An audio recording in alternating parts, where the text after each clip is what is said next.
Bonjour et bienvenue sur FM Évangile, dans l'émission Parole au féminin. Je suis heureuse de vous retrouver et ravie de passer ce moment avec vous. Au moment où il a été question pour moi de préparer cette émission, j'ai évidemment demandé à Dieu ce qu'il voudrait que je partage avec vous. Et il m'a répondu très rapidement qu'il voulait que je partage sur le pardon. Et dans les minutes qui ont suivi, j'ai reçu l'appel d'une sœur qui m'a partagé sur ses enfants qui sont en fait des adolescents, voire des jeunes adultes, qui sont sur les réseaux sociaux et principalement sur TikTok. Et elle me disait, c'est incroyable comme le monde pousse les gens à la vengeance. On a oublié ce que c'est que le pardon. Je me suis dit, Seigneur, tu me confirmes que c'est vraiment ta volonté que je partage sur cette question. Donc c'est en toute humilité que je viens vous partager là-dessus. Il est difficile de parler de choses qu'on n'a pas expérimentées. Donc moi, en fait, je vais partir de mon expérience et j'espère que ça vous parlera. Donc dans la précédente émission, je vous avais partagé sur mon passé, ce qui m'avait amené à donner ma vie à Jésus. Et je vais revenir un petit peu sur cet événement que j'ai vécu enfant, donc où je vous avais indiqué que j'avais été agressée sexuellement sur plusieurs années à partir de mes 5 ans à peu près. Il s'agissait en fait d'un de mes oncles. Et malheureusement, ces violences, je les ai connues de façon récurrente.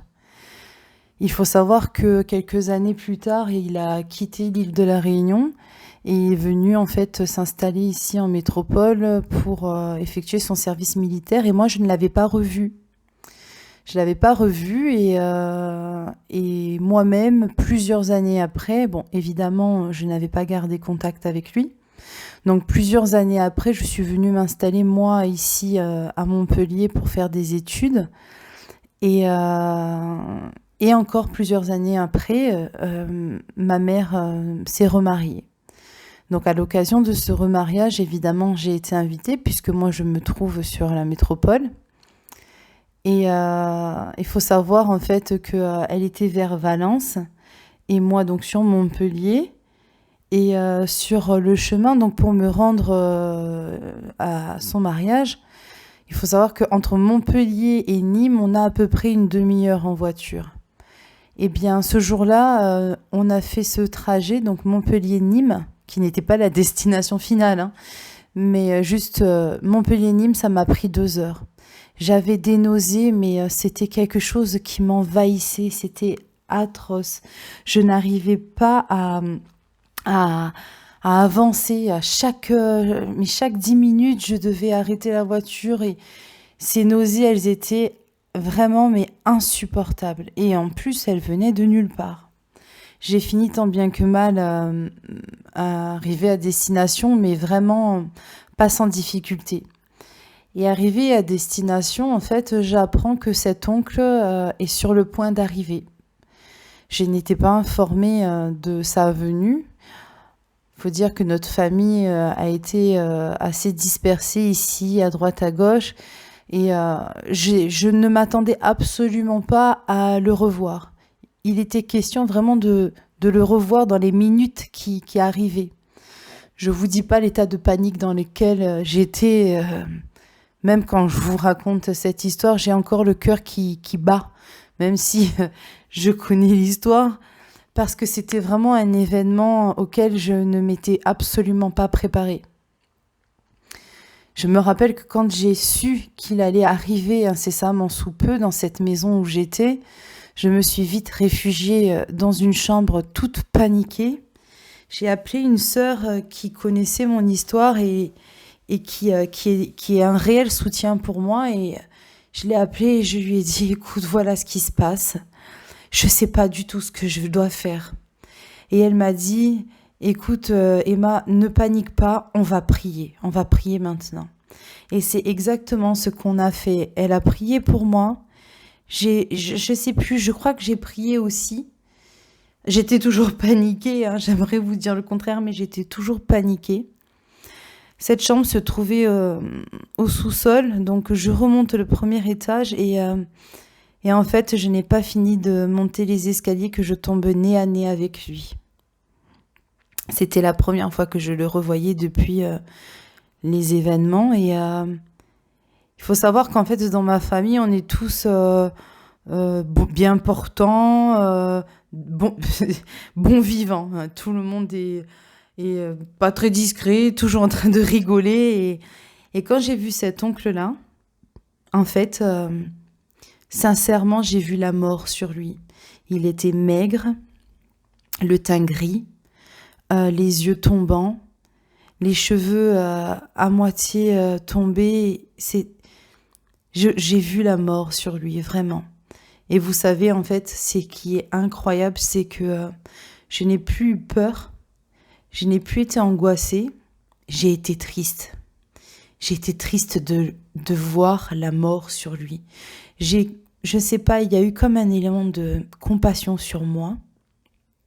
Et j'ai senti sa détresse, j'ai senti le vide en lui. J'ai senti vraiment, en fait, que il n'y avait pas de vie en lui. Ses yeux étaient vides.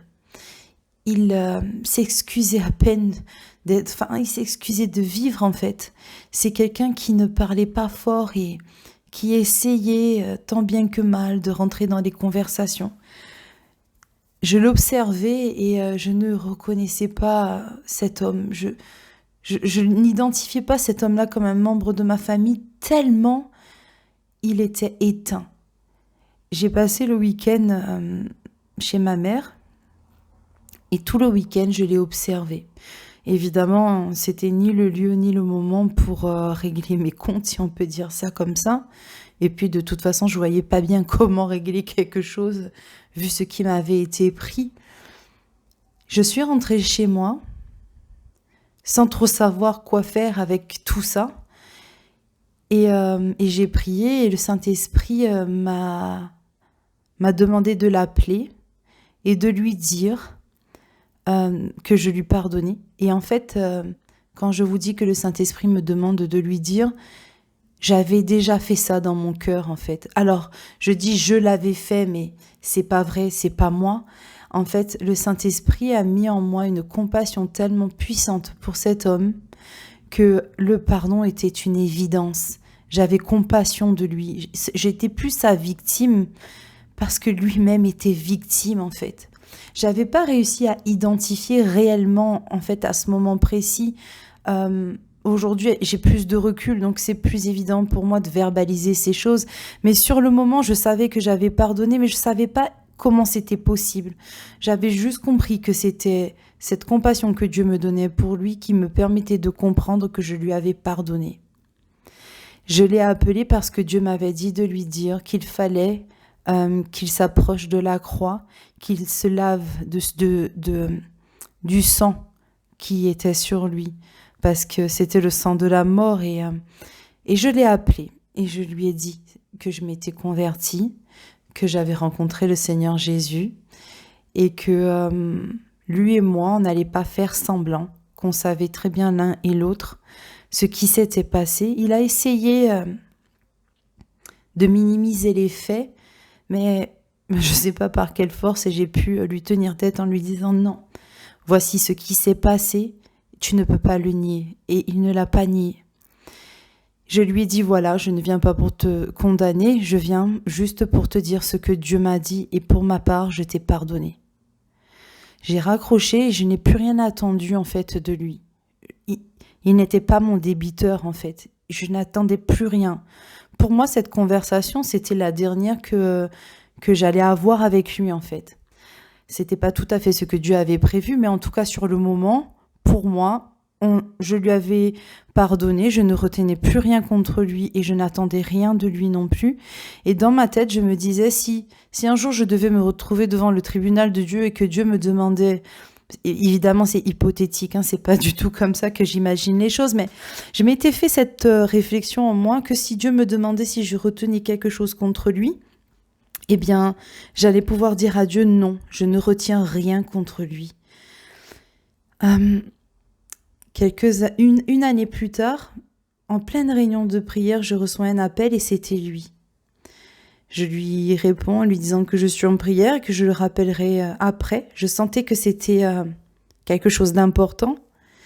Évidemment, pendant toute cette année, on n'avait pas du tout eu de contact et je le rappelle.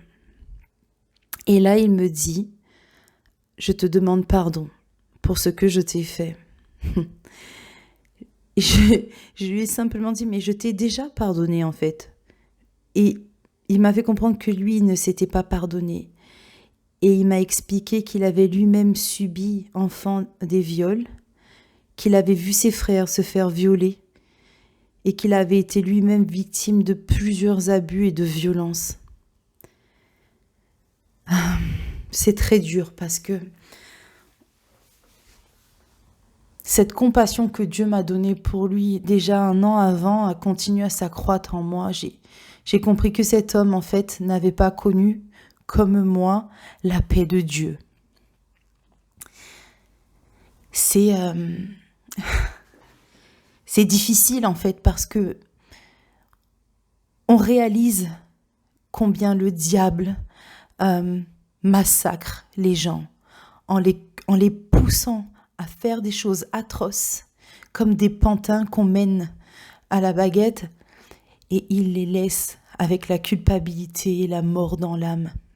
C'est vraiment le terme, la mort dans l'âme. Et moi, j'ai vu cet homme qui ne connaissait pas Jésus et qui souffrait bien plus que ce que moi je pouvais avoir souffert.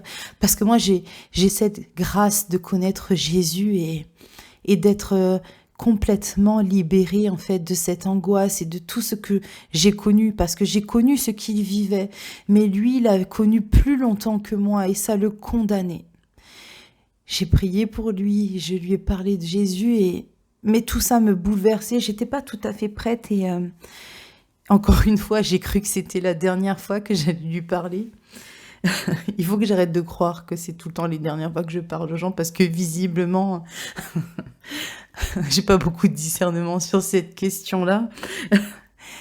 En tout cas, je l'ai laissé et il y a 15 jours, j'ai appris qu'il a une leucémie. Vous voyez un peu, une leucémie, c'est la maladie du sang. Dieu m'a parlé vraiment à travers ça. J'ai juste beaucoup de compassion et là, le Seigneur m'a à nouveau demandé de l'appeler et de lui parler de la croix et de lui parler de cette culpabilité qu'il traîne et qui le condamne. C'est évidemment ce que j'ai fait et je continue aujourd'hui à prier pour lui. Je vous partage en fait sur cette question de la notion du pardon parce que j'ai connu d'autres souffrances où souvent je me demandais mais est-ce que tu as vraiment pardonné? Parce que des fois on ne sait pas, je sais pas pour vous, mais des fois, surtout quand on ne revoit pas les gens qui nous ont fait du mal, ou quand la personne qui nous a fait du mal, on lui a déjà pardonné mais qu'il continue, on ne sait pas vraiment en fait où on en est exactement avec le pardon. C'est difficile en fait de sonder son âme quand on est dans la souffrance, de savoir exactement est-ce que j'ai pardonné. Je crois sincèrement que le pardon n'est pas une chose familière pour l'homme. Quand on a réellement souffert, quand on a dans son âme été complètement foudroyé, on a envie en fait immédiatement, de façon instinctive, de rendre à l'autre le mal qu'il nous a fait, sinon plus pour se venger. Ce n'est pas une chose naturelle que de faire ce que Dieu nous dit. Vous savez ce verset qui dit « Bénissez ceux qui vous maudissent » dans Luc 6. « Bénissez ceux qui vous maudissent, priez pour ceux qui vous maltraitent. Si quelqu'un te frappe sur une joue, présente-lui aussi l'autre. Si quelqu'un te prend ton manteau, ne l'empêche pas de prendre encore ta tunique. » Qui fait ça naturellement? Personne fait ça. Soyons honnêtes, ce n'est pas une chose qui est naturelle. Évidemment que c'est pas une chose naturelle pour moi de pardonner et d'avoir compassion de celui qui a volé toute mon innocence alors que j'avais à peine 5 ans. j'ai eu le sentiment de vivre un peu ce que vivait Joseph, en toute humilité, bien sûr. Mais tu vois, Joseph, il est arrivé, tous ses frères l'ont vendu, il a été esclave, il a souffert, le rejet, vous connaissez son histoire, et pourtant, Joseph a pardonné à ses frères. Euh, il leur a joué 2, 3 petits tours quand même pour vérifier, je pense, si ses frères avaient changé. Et quand il a constaté cela, en fait, il leur a pardonné et de son pardon, il sauve sa famille. En fait, j'ai vraiment envie de partager avec vous mon histoire qui est loin d'être quelque chose de facile pour moi, mais j'ai besoin en fait juste de le faire parce que je crois de tout mon cœur que le pardon, Dieu nous accorde d'y arriver. Des fois, c'est long et on a beaucoup de mal à discerner si on y est arrivé ou pas. Mais je crois que c'est une attitude d'abord de cœur de dire à Dieu, Seigneur, fais en moi ce que moi je ne veux pas et ne peux pas faire. Des fois, on veut pas pardonner, mais on a conscience qu'on doit marcher conformément à la volonté de Dieu. Et je crois que Dieu, en fait, il aime les gens qui sont sincères avec lui. Moi, j'ai souvent dit à Dieu, celui-là me fait du mal et il ne s'arrête pas. Et même quand il voit que ça me détruit, il continue. Moi, j'ai pas envie, en fait, de lui demander, de lui pardonner. Je n'en ai pas envie. Mais je ne veux pas retenir contre lui ce qu'il y a en moi et qui m'empoisonne. Le manque de pardon m'empoisonne la vie. Mais toi, Seigneur, parce que tu as su le faire avant moi, toi, Seigneur Jésus, qui as donné ta vie pour ceux qui te crachaient dessus, toi, tu sais faire ce que moi, naturellement, je ne sais pas faire. Alors que ta nature spirituelle vienne en moi, que par ton Saint-Esprit, tu déverses en moi cette capacité de pardonner ce qui est impardonnable. Fais-le. Mes amis, je vous assure, Dieu le fait. Dieu le fait. Peut-être pas en fait immédiatement, ce n'est pas en fait une chose facile. On s'imagine, je vais demander à Dieu, Dieu va me donner le pardon et en un clin d'œil. Non, ça ne fonctionne pas forcément toujours comme ça. Peut-être certains, oui. Il faut être aussi patient parce que là, on parle en fait de nœuds, de choses cachées dans l'âme. Dieu utilise différents moyens pour que ce qui est caché puisse être mis à la lumière en douceur. S'il arrachait tout de suite les mauvaises herbes, je crois qu'il nous déchirerait le cœur. Il prend le temps. Oui, c'est ça. Jésus prend le temps. Il prend le temps de respecter les émotions, les blessures, les souffrances qu'on a connues. Il prend le temps de nous soigner. Et quelquefois, nous, on souffre tellement qu'on voudrait que ça aille plus vite. Mais croyez-moi, Dieu connaît le temps qu'il faut prendre pour nous. C'est lui le médecin des médecins. S'il prend ce temps, c'est vraiment pour notre bien. Il est impossible que Dieu prenne plaisir à nous voir souffrir. Donc, continuons à croire en sa bienveillance. Le temps qu'il prend, il le prend parce que c'est nécessaire.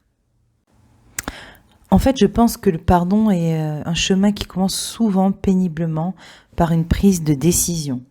Cette décision n'est pas le fruit forcément d'une émotion ou d'un événement.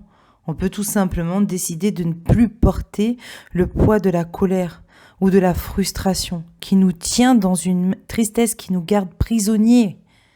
Croire qu'en amont ou en aval d'une prise de décision de pardonner, il y a quelque chose, une émotion ou un acte, en fait, je pense que ça reviendrait à dire d'une façon un peu simpliste, tu m'as fait un cadeau donc je te pardonne, ou encore tu as été gentil avec moi donc maintenant je te pardonne.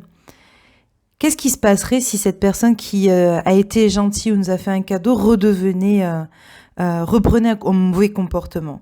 En fait, qu'est-ce qu'il adviendrait de ce fameux pardon qu'on vient d'accorder? Il me semble vraiment que le pardon serait très fragile s'il dépendait de l'attitude des autres. Je crois sincèrement que c'est une décision qu'on doit prendre pour être conforme à la volonté de Dieu et non pas en fonction de ce que les autres font ou ne font pas. Ça peut paraître énigmatique, hein. On pourrait me dire, mais alors comment on peut faire concrètement? Moi, je crois que concrètement, Ça se passe déjà dans notre cœur. On prend cette décision ferme et ensuite on se met devant Dieu et on lui dit, mais la façon la plus simple possible. Ça ne nécessite pas un protocole extraordinaire. Simplement, Seigneur Jésus, je décide de renoncer à ma colère, à ma tristesse. Vous connaissez le sentiment. Il suffit simplement de le présenter devant Dieu et lui dire, je décide aujourd'hui de prendre la position qui est la tienne et de pardonner ce que un tel m'a fait. J'ai besoin que ton Saint-Esprit m'accorde d'évoluer dans cette démarche. Accompagne-moi sur ce chemin, Seigneur Jésus, pour que je pardonne. Tu vois que ça ne veut pas dire qu'à l'instant où tu es en train de prier, tu as déjà pardonné, mais ça veut dire que tu t'es positionné conformément à la parole de Dieu et que même si cela te semble impossible, ce qui est impossible à l'homme est possible à Dieu. Cette prière, elle est très simple, elle est juste sincère. Tu as fait la moitié du chemin, j'ai presque envie de dire. Décider de pardonner, c'est s'en remettre à Dieu pour y parvenir dans une durée qui est illimitée. C'est bâtir sur le roc. Dans le psaume 25, il me semble verset 3, oui c'est ça, psaume 25 verset 3, il est dit « Tous ceux qui espèrent en toi ne seront point confondus ». Et ce verset, il est redit dans Romains 10, verset 11 il me semble. « Quiconque croit en lui ne sera point confondu ». Garde en tête cette histoire de Joseph qui décide de pardonner à ses frères et que à cause ou grâce à ce pardon, sa famille entière est sauvée. En fait, tu ignores les miracles que Dieu veut opérer au travers de toi. Faire le choix de pardonner, c'est vraiment faire le choix de faire comme Jésus fait pour nous chaque jour. Chaque jour, Jésus nous pardonne. À celui qui demande pardon, Dieu pardonne. Alors, choisis Jésus. Tu verras, cette promesse, elle s'accomplit. Dans Jean 7, 38, il est dit: celui qui croit en moi, des fleuves d'eau vive couleront de lui, comme le dit l'Écriture. Donc en fait, tu vois que si tu places ton espérance, si tu places ta foi dans le fait que Jésus-Christ peut t'amener à faire ce qui est impossible pour toi, parce que lui l'a déjà fait, parce que lui le fait tous les jours, plusieurs fois par jour, alors oui, je te le dis, je le crois, Dieu en fait a donné cette parole et il n'est pas un homme pour mentir, il va le faire. Simplement continue de le croire. Et bien voilà, c'est le moment pour moi de vous dire au revoir. L'émission arrive à sa fin. Je vous remercie de l'avoir suivi jusqu'au bout. Et puis je vous souhaite de passer une très belle journée sur FM Évangile. À bientôt.